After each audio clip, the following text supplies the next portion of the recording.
Hello friends, तर कसे आहात तुम्ही? Good morning one man all. तर आज आपण जे चॅप्टर डिस्कस करणार आहोत ते आहे कोल अँड पेट्रोलियम. हे क्लास 8चं चॅप्टर नंबर 3 आहे, जे की आज आपण खूप शॉर्टमध्ये लवकरात लवकर मी एक्सप्लेन करणार आहे तुम्हाला एकदम सिम्पल लँग्वेजमध्ये, जेणेकरून तुम्हाला एकदम लवकर आणि एकदम सगळे पॉईंट्स मी याच्यात कव्हर केलेले. मित्रांनो, तुम्ही जर ह्या नोट्स आणि माझं जर व्हिडिओ लेक्चर जर एकदम बरोबर प्रकारे फॉलो जर केलं तर मी गॅरंटी देतो तुम्हाला, तुम्ही एक्झाममध्ये तुमचे सगळे क्वेश्चन बरोबर सॉल्व्ह होऊन जाईल एकदम इझी वेमध्ये. तर बिना उशीर करता सुरू करूया आपल्या चॅप्टरला. Let's go. मित्रांनो, या चॅप्टरमध्ये सगळ्यात पहिली जी टर्म दिलेली आहे ती आहे नॅचरल रिसोर्सेस. नॅचरल रिसोर्सेस म्हणजेच असे रिसोर्सेस जे की आपल्याला नेचरकडून काही भेट दिलेले, जसं की फॉरेस्ट झालं, वॉटर झालं, सनलाईट झाली, मिनरल झालं, जे की आपल्याला सगळं नेचरकडून फ्रीमध्ये भेटतं.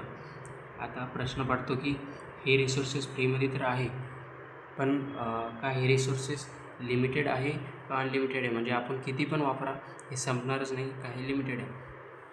तर याच्याच बेसिसवर जे नॅचरल रिसोर्सेस आहे ते 2 टाईप्समध्ये डिवाईड होतात, जे की आहे इनएक्झॉस्टेबल आणि एक्झॉस्टेबल रिसोर्सेस. एक्झॉस्टेबल म्हणजेच लिमिटेड आणि इनएक्झॉस्टेबल म्हणजेच जे की अनलिमिटेड.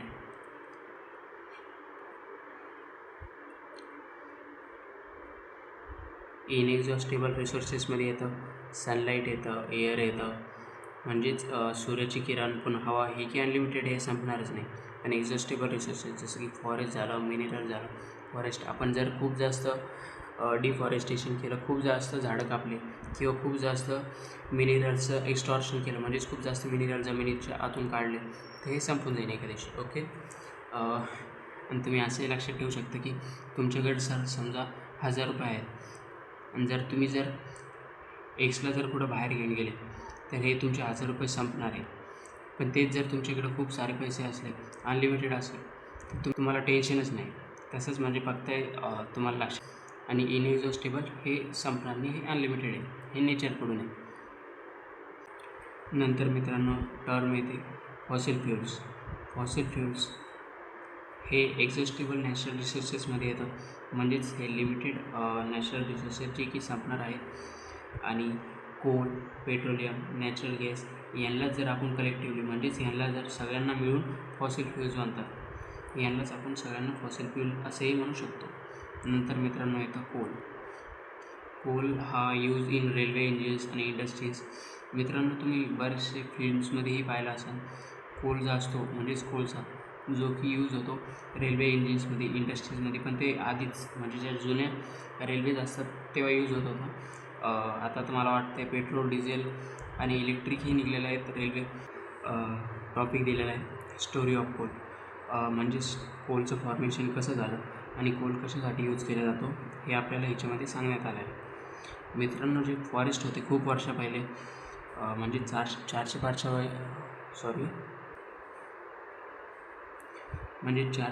वर्षा पहिले फॉरेस्ट होते, जंगल होते, ते की काही नॅचरल डिझास्टर जसं की फ्लड झालं, ड्राफ्ट झालं, म्हणजे काही पण आंधी तुफान काही पण खूप जास्त प्रमाणात, खूप जास्त दिवसासाठी व खूप जास्त ड्युरेशनसाठी जर आलं तर हे फॉरेस्ट जमिनीखाली दफन झाले, म्हणजेच पुरून गेले.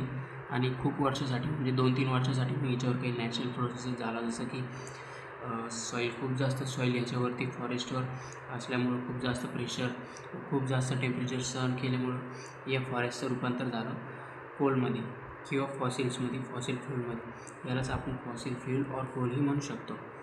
म्हणजेच फॉरेस्ट जमिनीच्या आत दफन होणे आणि 2-3 वर्षानंतर त्यांनी खूप जास्त नॅचरल प्रोसेस झाल्या, हाय टेम्परेचर, हाय प्रेशर झाल्यावर फॉरेस्टचं रूपांतर कोलमध्ये होतं.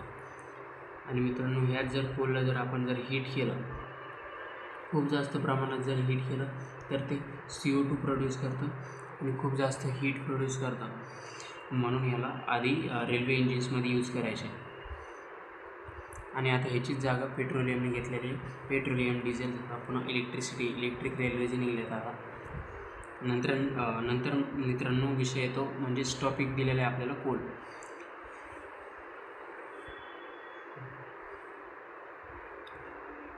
कोलचे काही सबटाईप्स जसं की कोक झालं, कोलतार झालं, कोल गॅस झाला. कोक, तर कोकचं जर आपण बघितलं तर बुकमध्ये दिलेलं आहे कोल हा टफ असतो, पोरस असतं, म्हणजे खूप सारे छोटे छोटे होल्स असतात त्याच्यावर. पुन्हा कोल हा ब्लॅक सबस्टन्स आहे. कोल हा almost pure form of carbon आहे. मित्रांनो हे लक्षात ठेवा, almost pure form of carbon कोणचं आहे तर कोक आहे. कोक हा use in manufacture of steel. पुन्हा coke use in extraction of metal. नंतर एक कोलतार. कोलतार हा ब्लॅक इन कलर आहे, थिक लिक्विड आहे आणि अनप्लेझंट स्मेल, म्हणजे याचा स्मेल खूप खराब म्हणू शकतो आपण, खराब आणि mixture of 200 substances use as a starter in industry for synthetic dies, drugs, explosives etcetera. म्हणजे इंडस्ट्रीमध्ये जर आपल्याला जर सिंथेटिक डाईज, ड्रग्स असे काहीही प्रोडक्ट्स बनवायचे तर हा स्टार्टर म्हणून यूज केला जातो कोलतार. नंतर नॅफ्थलिन जे बॉल्स असतात तेही कोलतारपासून बनलेले असतात. नंतर मित्रांनो टर्म येते coal gas. Coal gas obtain during formation of coal. जेव्हा कोलचं आपण फॉर्मेशन करतो तेव्हा कोल गॅसचं फॉर्मेशन होतं आणि कोल गॅस हा यूज केला जातो खूप साऱ्या इंडस्ट्रीजमध्ये. नंतर मित्रांनो आपल्या बुकमध्ये टॉपिक दिलेला आहे पेट्रोलियम. पेट्रोलियम हे पेट्रोल प्लस डिझेल या दोघांना आपण पेट्रोलियम असे म्हणू शकतो.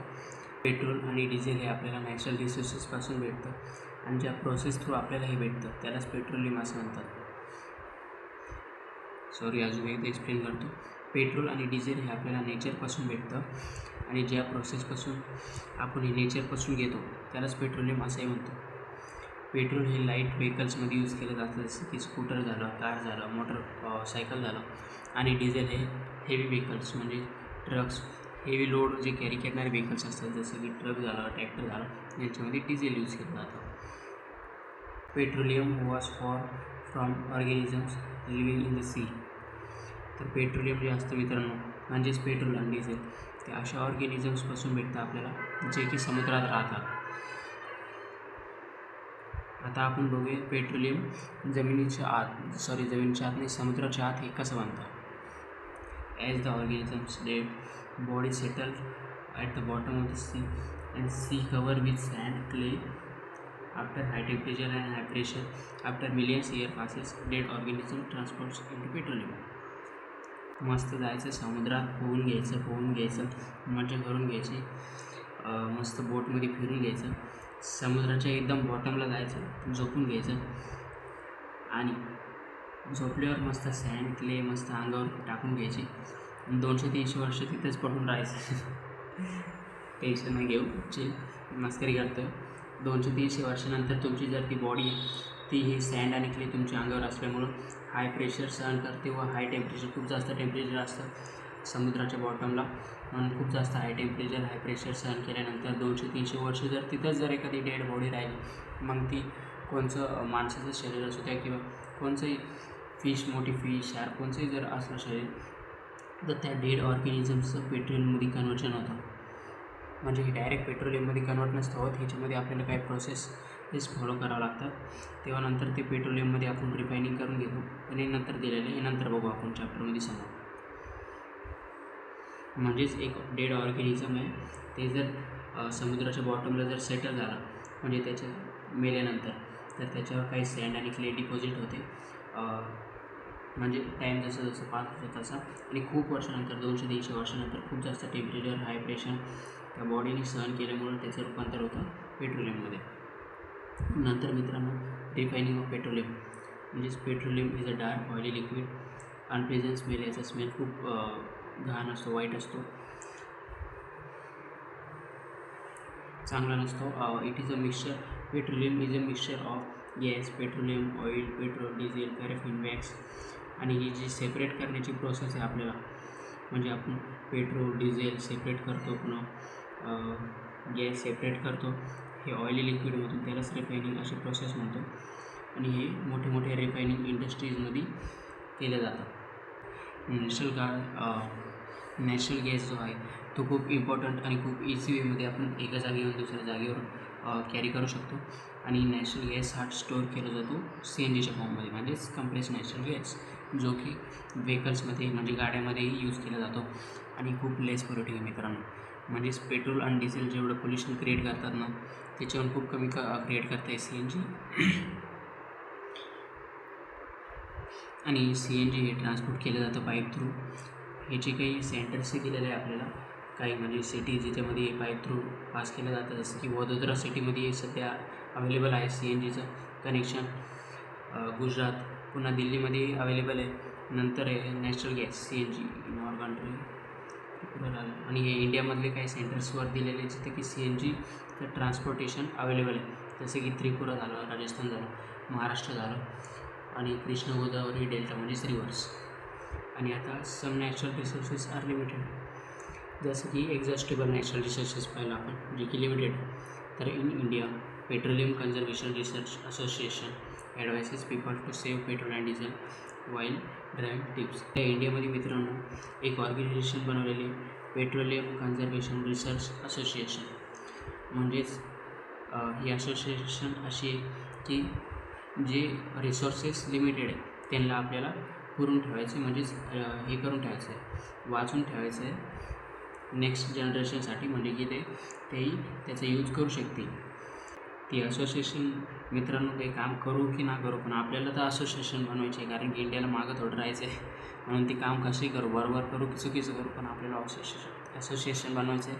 तसंच इंडियन एक असोसिएशन बनलेले जसं की वर्ल्ड हेल्थ ऑर्गनायझेशन, ही एक इंटरनॅशनल लेवलवर आहे. तसेच इन इंडिया आपल्या नॅशनल लेवलवर petroleum conservation research association PCRA ही एक असोसिएशन आहे. आणि त्यांनी काही टिप्स दिलेले आहे आपल्याला, जसं की drive vehicles at constant and average speed. आपले जे गाड्या आहे ते कॉन्स्टंट आणि ॲव्हरेज स्पीडवर चालवा. नंतर switch off engines at traffic light. पण ना ट्रॅफिक लाईटवर इंजिन तुमचे ऑफ करा. आणि अजून काय, इन्श्युअर करेक्ट टायर प्रेशर, तुमच्या टायरमध्ये प्रेशर बरोबर आहे का नाही हे चेक करा. मित्रांनो मी जे सगळे पॉईंट्स तुम्हाला कवर केलेले आहे त्याच्यामध्ये तुमचे सगळे क्वेश्चन एक्झाममध्ये जे क्वेश्चन येतील ते सगळे सॉल्व होतील, माझी गॅरंटी आहे तुम्हाला. आणि थँक्यू, तुम्ही जर एंडपर्यंत पाहिला तर प्लीज लाईक अँड सबस्क्राईब. आणि थँक्यू.